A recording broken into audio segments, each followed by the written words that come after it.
Well, what he needs is a big personality with a lot of charisma and a lot of rusted on supporters, which is what he has. I think it's patience. I think Argentinians ran out of patience at the moment. But putting that aside, what we have ahead of us is a fascinating experiment in libertarian economics and leadership unlike anything I've seen in my lifetime.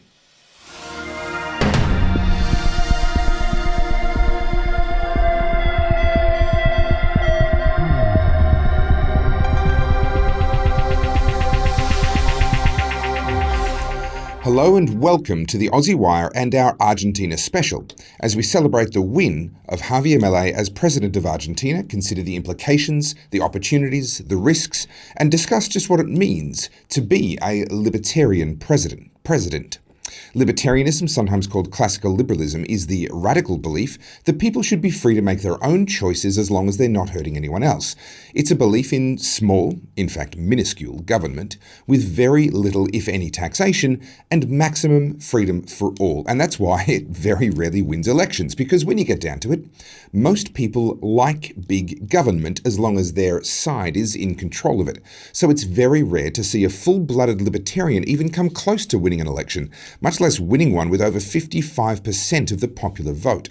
So, the election of Javier Mille represents a rare moment and one that I'm very glad to have decided to dedicate an entire episode to.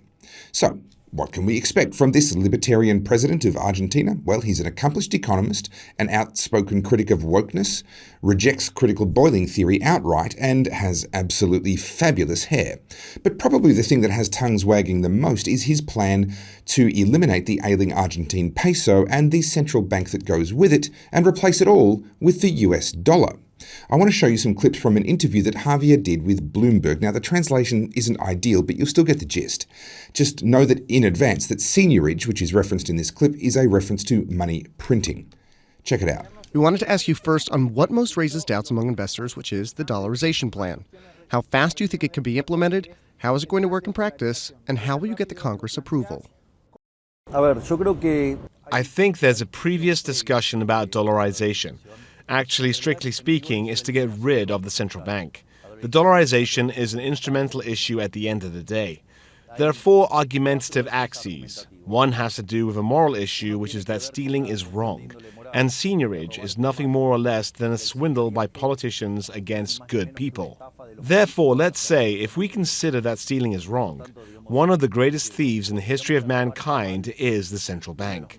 Now, I don't know about you, but I haven't heard a president or prime minister speak as frankly as that pretty much ever.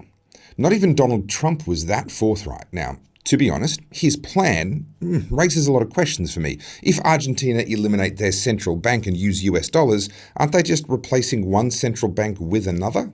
One that's further away and even less accountable?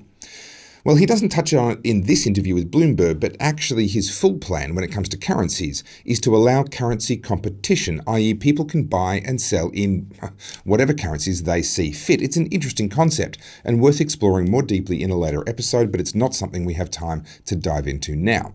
For now, let's let Javier answer a question that you're probably asking yourself, which is, how does a country go about changing currencies in the first place? Is such a thing even possible? Well, it turns out countries have done it. See how Ecuador did it in a compulsive manner. It was attempted to be done in 3 months. It was not possible. Then they tried to do it in 6 months. It was not possible either. Finally, it was done in 9 months because there is an operational issue regarding the exchange of bills. The largest bill in Argentina buys less than $3. And in the case of El Salvador, people were free to exchange colones for dollars. This process ended up taking 24 months. Our plan is based on an intermediate option in which basically people will do it as in Salvador. But then, when 2/3 of the monetary base is converted, it'll be automatically dollarized. Therefore, the time will be determined by the people. It will be the time it takes to convert 2/3 of the base, and after that, basically it'll be dollarized. Even within this currency replacement plan, which we'll learn from previous countries' successes and failures, Javier still builds in mechanisms for the people to have a say. So this currency transition will take place once the people themselves complete the first 2/3. Now, obviously, there's no perfect libertarian way to transition away from a centrally planned currency. That just doesn't work. But giving people a say in how fast it takes place is at least a somewhat libertarian solution to a very statist problem. But you may be wondering why? Why dollarize in the first place? Well, inflation of the Argentine peso is over 140%, and the buy-sell spread on their currency is very, very large, meaning that any companies that regularly trade internationally are constantly losing out every time they have to change money. They lose if they hold on to the Argentine peso thanks to the money printing and the inflation, but then they also lose every time they exchange their money thanks to the buy-sell spread. Watch. One last question about commodities, the agricultural sector, which is the main engine for Argentina's economy. What are the plans for that, for oil and gas, and for the lithium sector? When we advance in a monetary reform that abolishes the existence of a central bank, the stocks disappear, the spreads disappear. What punishes the sector the most in Argentina is the spread, where you put 200 in and then you have 100 left. Therefore, the FX unification itself is a great driver mechanism of international trade. Plus, we believe that withholdings should not exist. And what about YPF? It has to be privatized. The thing is that during the transition, we needed together with ENARSA to finish adjusting the imbalances in the energy sector. Javier Mille, thank you very much. Thank you. Now that was the end of his interview with Bloomberg, but now I want to go back and touch on a few other non-economic issues. Firstly, law and order, which is a massive problem in Argentina thanks to the 40% poverty rate. What we are promoting there is to change the way of looking at the problems. There is a new doctrine in terms of security, which is that he who does it pays for it. What is called here Zaffarianism, which reverses the position and considers that the victim is the victimizer and vice versa, is over. For us, the victim is the victim, and the victimizer has to pay. Criminals pay the penalties for what they do. That implies a reform of the internal security system or a reform of the national defense law, the intelligence law, the law that has to do with the penal code, and what has to do with the prison system, in such a way that whoever does it actually pays for it. Crazy, right? Punish the criminals instead of the victims? What kind of a lunatic is this guy? It's sad to think that such plain thinking and plain speaking is almost strange to us. We've become so used to mealy-mouthed political speech that uses all of the words with none of the meaning. Now, finally, I want to touch on a part of his interview where he discusses free trade and international relations. Now, free trade is a cornerstone of libertarian thought, especially for an economist like Javier, but this part of the interview raised a few concerns for me. Have a listen. Let me ask you now about the international affairs. What are going to be the angles there? Our fundamental angles are free trade, peace, freedom, and aligning ourselves to the West, where our top references are the United States and Israel. And what about China? It's one of the main trading partners. It might be a business partner with the private sector. However, we do not make pacts with communists. So what would you do? In other words, would you stop Argentina's relations with China? I would not promote relations with communists, whether it's Cuba, Venezuela, North Korea, Nicaragua, or China. In other words, for Venezuela, are you going to change the policy? Obviously. And what about Brazil? It's the country's most important trade partner. You've spoken harshly about Lula in the past. Can you have a closer relationship? No. But in the world, there are a lot of bilateral and commercial treaties. It's good for the private sector. No, it's good for those who are associated with governments in managing that trade. It's not good for the people. What's good for the people is for trade to be free, and it's not. When the state gets involved, it does harm. In fact, Mercosur works that way in Argentina. It generates a trade diversion. If it generates trade diversion, it generates harm. And who gets the benefits? Politicians who steal and favored businessmen. Then the question is, why do you want there to be a favored businessman and thieves at the expense of good citizens? That, I have to say, is a bit of a mixed bag, and I'm not quite sure that the translation is doing it justice, so we'll have to wait and see what he actually does in the area of international relations. Other things that weren't touched on here were his plan to shut down over a dozen entire government ministries, take a chainsaw to spending, his expression, not mine, chainsaw, and much more. But I think you get the idea. Javier Mille is not your average run-of-the-mill politician, and this election is an opportunity for libertarian philosophy to really shine in a way that it hasn't on the world stage before now. And that's why, here at the Aussie Wire, we decided to dedicate today's episode to discussing this election result and getting the thoughts and reactions of people who can offer some insight into the opportunity that this has created and the challenges that Javier will face. Historically, of course, speaking of challenges, people who have had radical ideas like shutting down central banks have tended to have a very short life expectancy. And whilst I don't expect anything like that to happen, I certainly hope that Javier Mille is taking serious precautions with his health and security, lest he accidentally shoot himself in the head twice. If you know, you know. But putting that aside, what we have ahead of us is a fascinating experiment in libertarian economics and leadership unlike anything I've seen in my lifetime. Well, as soon as I heard the news that Javier Mille had in fact won the Argentinian presidential election, there was one person who immediately sprang to mind as the person I most definitely wanted to talk to, largely to see the enormous smile that was inevitably going to be on her face. There it is right there. Melissa Albasetti, thank you so much for joining us here on the Aussie Wire. I'd ask you how you are, but I think we already know. Over the moon. Thank you for having me on the show, Topher. It's a pleasure always, and I'm really excited. I'm very optimistic and very positive. I think this election has going to shift the direction where we were heading, and hopefully it will end up in good port in that direction in Argentina. So I'm very excited.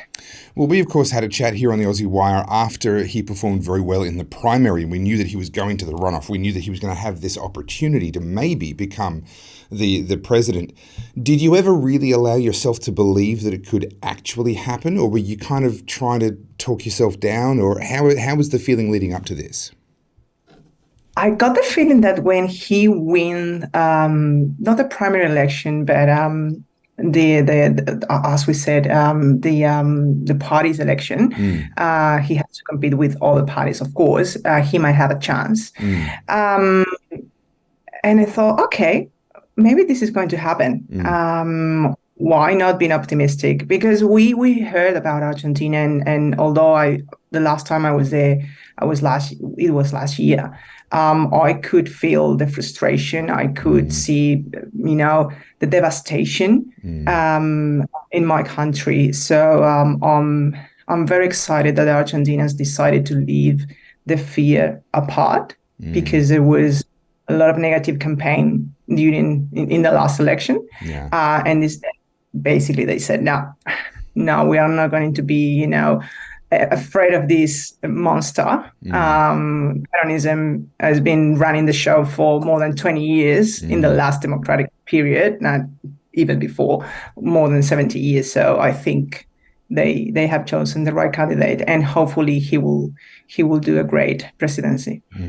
I've previously described Argentina as being the halfway point between Australia and Venezuela, but that doesn't necessarily mean a lot especially to Australians who maybe have only ever experienced the relative peace and prosperity that we've had here. Can you paint a bit of a picture of what the realities of life for the average Argentinian have been? I mean, this is a country now with 40% of the population living in poverty. What does that look like? As I said before, it's devastation. So we used to be rich. We used to, be one of the greatest countries in the world. And after 1930s, everything basically started to ruin. And that was because of populism. So at the moment, in the last 4 years, so as you mentioned, inflation has increased, especially since Sergio Massa, he's actually the treasurer, and he was the presidential candidate for the left-wing party, Unión por Todos. So the inflation has risen from, let's say, 54 to 143. So and poverty has gone from 35 to, 43%, 45%. Meat consumption has fallen. The minimum pension has decreased. And I think Argentinians realize that there's no vaccine against hunger. And that's what's happening. People couldn't afford meals. They have to choose whether if they eat their lunch or dinner. And that was not sustainable at all. So violence has skyrocketed, and the country faces negative net reserves, bank reserves, so and it's a state of danger. So hopefully that will come back, we will have a different outcome this time, and hopefully Javier can lead that way to prosperity once and forever. Well, I've often rejected the notion that you can improve government by just voting better, but I do hope that Javier Mille proves me wrong. I hope that he proves to be the exception, perhaps, that proves the rule. What does it look like, though, a libertarian presidency? What is it that he's been saying or promising or planning to do that makes you believe that his results are actually going to be any different or any better than what Argentina has suffered for the last 70 years? Well, cutting public spending. I think the most important thing he did was basically fighting the cultural war in the last couple of years, especially in the last 3 or 4 years before becoming a presidential candidate. So during that period of time, he was, as you might know, on social media a lot, on just like regular media and mainstream media, and he was educating people. He was educating people, talking to people about economics, talking to people about libertarianism, talking to people about Murray Rothbard, about Hayek, Milton Friedman. And the good thing is that young people who was born maybe probably in the early 2000s, so they lived under Kirchnerism all their lives. Yeah. So they all they've known is poverty and misery, and they wanted a different future, definitely. Especially when you see people that have a good quality of life overseas. Like there's plenty of Argentinians living in Australia, New Zealand, in Europe, in America, with Twitter, with Facebook, with YouTube. You can access information that was banned before. Yeah. So you can see actually how countries are doing better, and you can head to that direction actually. So we're convinced by Javier Milei that libertarianism and liberalism are the pathway to succeed. So and it's been proven in Argentina. Like Argentina was the richest country in the world in 1896. And it was because of liberalism. So it's written in our history. So, yeah. You mentioned younger people, and Javier Milei certainly has resonated with younger people, but it's an interesting trend that we're seeing worldwide. You look at someone like a Jordan Peterson, love him or hate him, a whole generation of young men have absolutely resonated with him. Look at someone like a Dennis Prager, again, love him or hate him, an entire generation of young men and women have really connected with him and almost made him their sort of adoptive grandfather. What is it that's causing younger people to be really seeking out these alternative voices? Why do they feel the need? Why are they not happy with the status quo? Well, particularly in Argentina, I think is because of that lack of prosperity that, as I said before, that you live in Argentina and you just basically see that your salary is not enough to buy groceries, for example. So if you think about it, there might be a worse situation like that. Like this guy is promising something different, something that Australia has implemented, New Zealand has implemented, America has implemented. They are successful countries. So why we're not heading to that direction? And I think this type of people like Javier Milei or Jordan Peterson, they basically understand people's mind and how they can communicate with them. And they are very unique. They are sincere. And that's why people are buying those type of comments or just Google them or anything. They want to learn. They want to know more. And that I think that is happening at the moment. One of the risks when you make enormous changes to any system, but especially an economy, is that in order to get from where you are to somewhere better, you often have to go through a period where things are very disrupted. Things can often be worse, or at the very least perceived as worse by people. Is there a risk, do you think, that as Javier Milei tries to, and based on what he's saying, very rapidly push through a lot of these reforms, is there a risk that he might actually lose support because of the disruption of the change?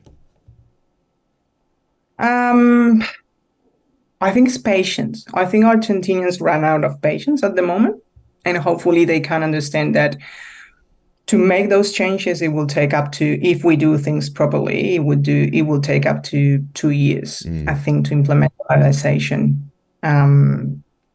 if they do things properly. So my fear is,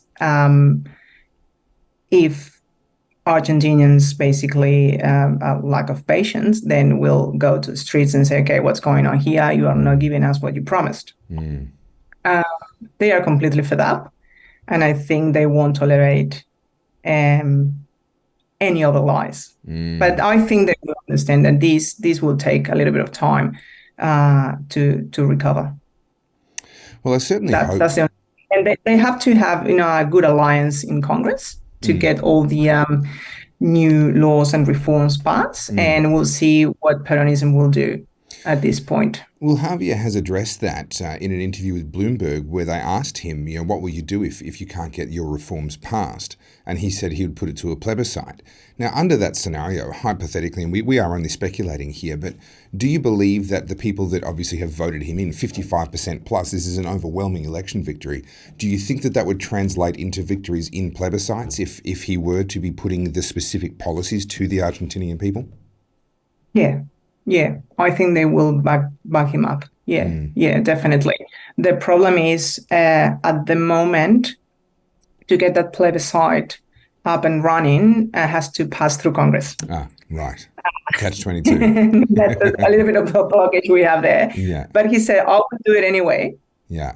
The problem is, if the plebiscite comes positive, because it hasn't gone through Congress, it doesn't have any power to get implemented. But what he wants to do is expose what he says about the political case. Okay, people have voted. Have voted. People want these reforms. You politicians, what are you going to do now? Because the people who you represent want these reforms. It'd still be very powerful politically, even if it was not sanctioned, so to speak. If it was not binding, it would still be a very, very powerful tool. Well, Melissa, I hoped last time we spoke that I'd be able to come back to this story and we'd be able to have exactly this conversation. I hoped for it. I didn't really expect it, and I'm absolutely thrilled to see that the Argentinian people have given the world a wonderful experiment in classical liberalism, libertarianism, and my fingers and toes are crossed, and I hope that things work out really, really well. Melissa Albasetti, thank you so much for coming on. Thank you so much, Topher. My new book, Good People Break Bad Laws, is now available for pre-purchase. Go to goodpeoplebreakbadlaws.com to get your copy and grab some of the other merch while you're there. Don't forget to use the code TAW, T-A-W, for a discount, and be sure to order before December 1st so that you get a signed copy of the book.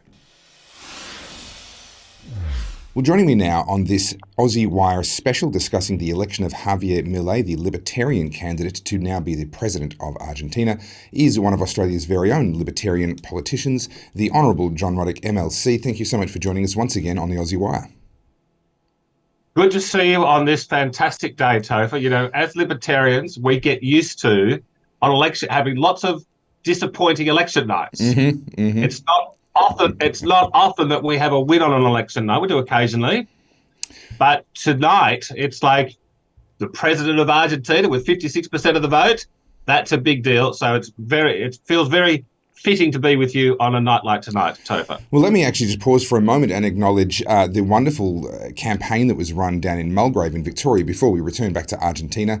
And of course, the incredible team of people there, a great candidate that you ran. Unfortunately, as you say, the end result of that is pretty much what Libertarians have come to expect. Are there any lessons to be learned out of that? Well, look, in that Mulgrave by-election, we had Ian Cook ran a, high profile as an independent. He was born of the COVID skeptic movement, the freedom movement. Yes. Okay, now a lot of those people typically vote for the Libertarian Party. So I think that did skew that result. Look, that was the first time the party had been out under its new brand, Libertarian, as opposed to the Liberal Democrats. And look, the vote basically transferred over. So we Yeah. were quite happy about that. Yeah, lovely. Ethelyn King ran a great campaign, and congratulations to everyone that worked with her and supported her. Right, back to the topic at hand and the slightly better news. The Libertarian Party has actually now, or a Libertarian Party somewhere in the world, obviously they're unrelated parties, but they're philosophically aligned, now has a sitting president. What does that represent, do you think, in terms of the shifting politics of the world? Is it too much to think that it might represent anything? And what's the opportunity now? What, if things go well from here, what could it do for the libertarian movement? Well, I do have my hopes high, Topher. I think you remember during COVID, there was one little country from the beginning that was the outlier, and that was called Sweden. Mm-hmm. You know, we were told, you and I grew up hearing, Sweden is the perfect democratic centralist, socialist state. Okay, Yeah. well, for whatever reason, thank God they did. From the very beginning, I mean, Florida came in much later. Good they came in, but they came in much later.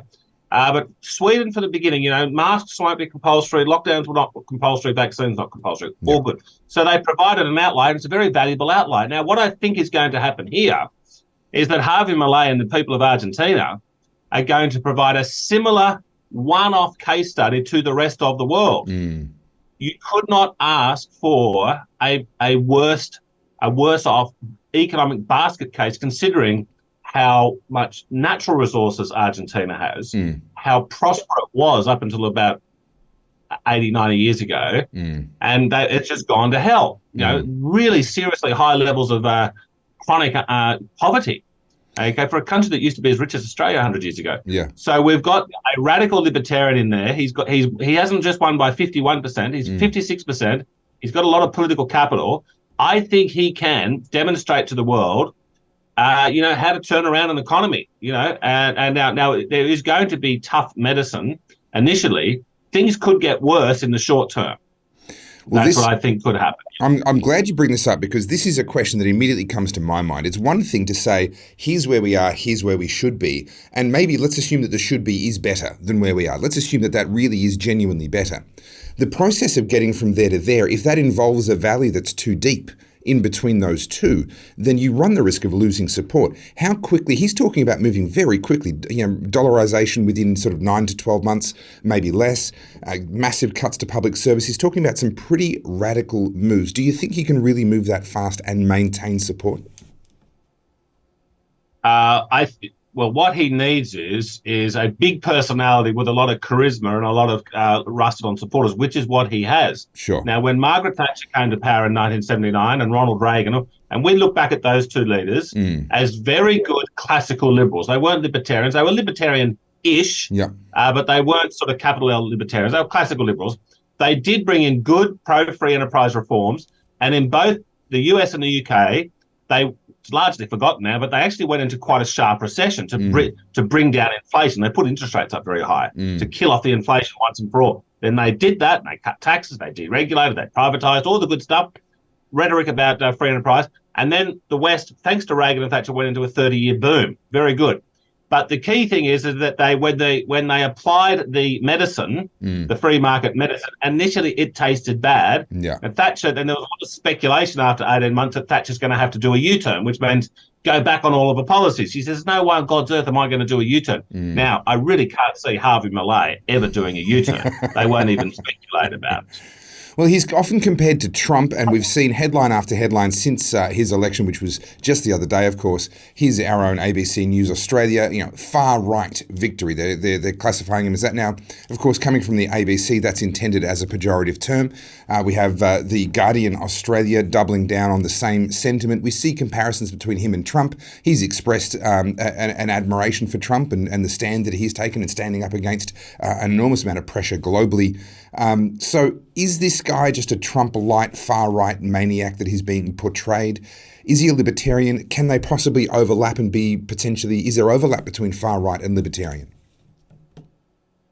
Well, look, with the Trump analogy, okay, so look, they are both flamboyant and they are both had successful careers before politics. They both came to politics having not calculated to be in politics their whole life, like most political figures. Yeah.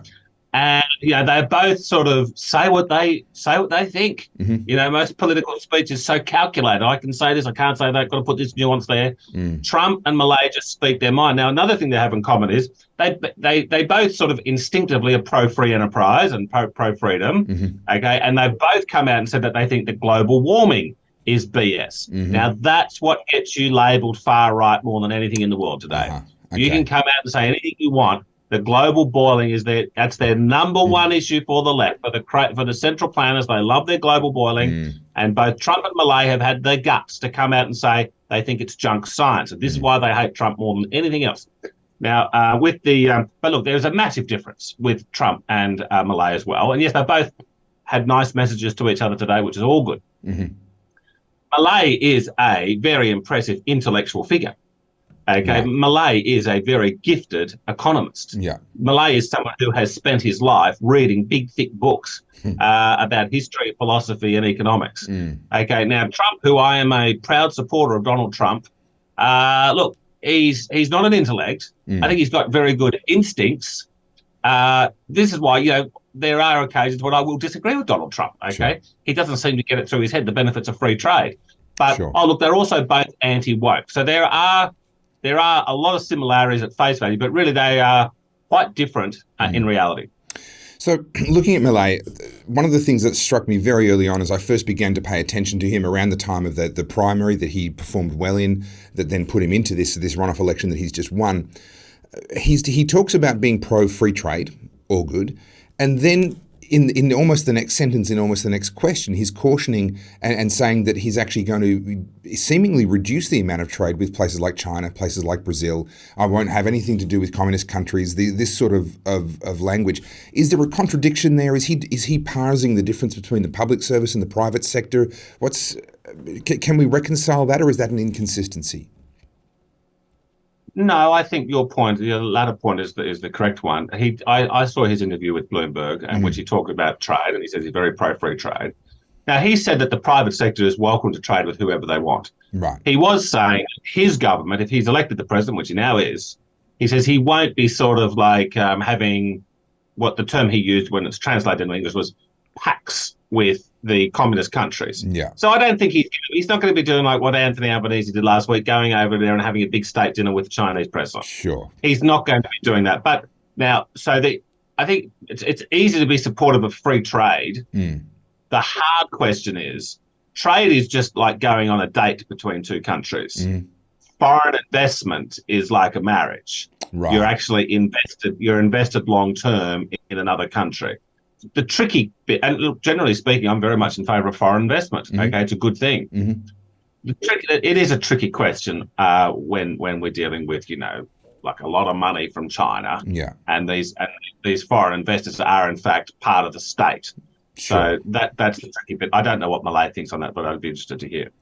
Yeah, that'll be one to watch for me. And just as I watched Trump with great curiosity as to what the impact in terms of trade was going to be, because that was an area of concern that I had with him. I hope that Javier Mille means it when he says that he's pro-free trade, but we're just going to have to wait and watch and see. If there was another country that was going to go and do an Argentina and actually allow a libertarian the opportunity to really have a crack, is there another one? Do you think there's another domino waiting, or is this going to be that standalone experiment? Very good question. We were hoping that in New Zealand that Libertarian would have the deputy prime ministership. Now, it is looking good for the ACT party. I think they're going to be in the cabinet, but unfortunately, they've sort of been cancelled out by silly Winston Peters. So, the New Zealand Libertarian experiment is on the pause, I would say, very sadly. But look, your question is a very good one. Not one that I had thought previously about. What other major country? I think Argentina is in the G20, so it's not nothing. Yeah. What other country could go hardcore libertarian next? Well, I suppose the pressure's on Javier Mille. Let's hope that he overperforms. The rest of the world says, we want more of this. I mean, this is the really great thing about Thatcher and Reagan, is that they inspired people in the third world to embrace deregulation, stock markets, foreign investments, low taxes, low regulation, all these good things. This is why people have got lifted out of poverty. It wasn't Band-Aid concert projects. It wasn't humanitarian aid. It was Thatcherism. Places like India India embraced Thatcherism, okay, and India has therefore boomed. So this is what but that seems to have petered out. It was like 40 years ago Thatcher got elected. And people have forgotten about how bad things were before Thatcher and how good they were post-Thatcher. Well, I think Milei is like 5 times more economically sound than Thatcher, and I think that he's the one that can give the world the lesson that we need. So we're all praying to the Libertarian gods that he succeeds, Topher. Oh, dear. Look, it's going to be fascinating. It's a popcorn moment for sure, just to sit back, wait and watch. I believe 10th of December is when he's sworn in as the President of Argentina, and we will all wait and watch with a great deal of interest. John Ruddick, thank you so much for joining us here on the Aussie Wire. Good to see you, Topher. Thank you for watching the Aussie Wire News. We release new episodes every Tuesday and Thursday at 4 p.m. You can catch up on past episodes at theaussiewire.com, read our blogs while you're there, and remember to sign up to the email list.